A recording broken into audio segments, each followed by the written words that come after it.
Welcome to episode 6 of the Academic Skills Development series. Today we're going to be looking at crafting an argument, and with us is Dr. Zare Gazarian, who is a lecturer in politics here at Monash. Welcome, Zare. The first thing I think we need to ask you is, what is an argument and how do you go about crafting one? Well, an argument is sometimes referred to as a claim or a thesis statement. The argument of a thesis needs to present a point of view. It needs to present a view on a topic that is supported by evidence. So writing an academic essay is different to writing an opinion piece. Essays need to do more than just reiterate what is read or learnt in class. It needs to present your explanation of how and why something occurs and backs it up with evidence. So the argument component of a good essay responds to the question and sustains a core idea throughout the paper. At the same time, it offers evidence to bolster its claims. Often when thinking about the essay, it's worth asking yourself, what is my point? And what is it that I'm trying to achieve? And what is it that I'm trying to convey to the reader?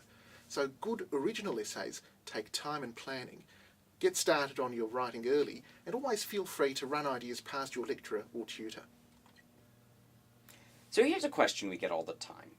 What do you actually mean by original? Surely a first-year student isn't going to be able to produce a groundbreaking essay or an entirely new argument. So what do we actually mean by this? Well, the idea of originality is important in essays. As you say, it's not about reinventing the wheel. Your lecturer or tutor will be looking for two key things. First, that you understand the issue, idea, or the concept being explored. And second, that you can apply the material in a way that is different to what you have seen and heard in class. So originality means that you have not simply repeated what your lecturer or tutor has said. Rather, you have used the information from class in addition to your own research to support a clear position in answering the question. This also makes your essay more analytical rather than descriptive. Excellent. So, what makes an argument credible? Well, good essays are able to provide evidence that explain how and why it supports the core argument. The use of case studies, for example, is a great way to provide evidence that backs up the central claim of the essay. But there is also a need to show the link between the case study and the broader concepts the essay is exploring. So how can we use quotes and examples to support our argument? The important point to remember when using quotes and examples is to explain why they are being used and how they relate to your overarching argument. Quotes are great to use if the source is a particularly authoritative one, or if the author's words are particularly pertinent.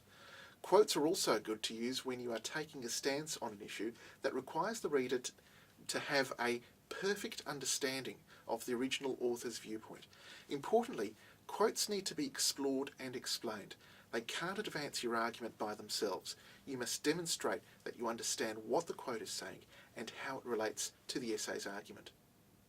I think that's a very important point. What we don't like to see are these essays that are just a patchwork of different quotes with no analysis. So, very important point there. So, what types of things should we avoid when we're writing an essay? It's very important that essays avoid fallacies, which are faulty or hasty generalisations. These are often caused by making generalisations based on an inadequate sample, for example, stereotypes. But it's also very important to avoid falsely attributing causation. Just because something happened after something does not mean that the former caused the latter. It may be that it is the case, but simply pointing out that one happened after the other does not prove this. Remember, presenting research and a clear argument is the best way to support a core thesis. There's also a need to avoid cherry picking, which is when the only evidence we present is that which supports our claim while ignoring other evidence to the contrary. So, what are the top tips that you think the student should take away from this video? I think a few things that are worth remembering. Firstly, essays need to explain how and why something occurs, and they do that by providing an answer to the question, and of course, doing so, they provide analysis and construct a solid argument by doing the things that we've talked about throughout this video. Also, good essays respond to the questions and they provide evidence. These are really important ingredients that make a difference between those essays that get the good marks, the high distinctions, and those that don't. And I think finally it's important to remember that while working with primary sources or secondary sources, fine, quoting is good, but they need to be explained and explored in order for those quotes to have a meaningful contribution to the essay. Excellent. Some very good advice there. So there you have it. That's crafting an argument, and go and craft your arguments.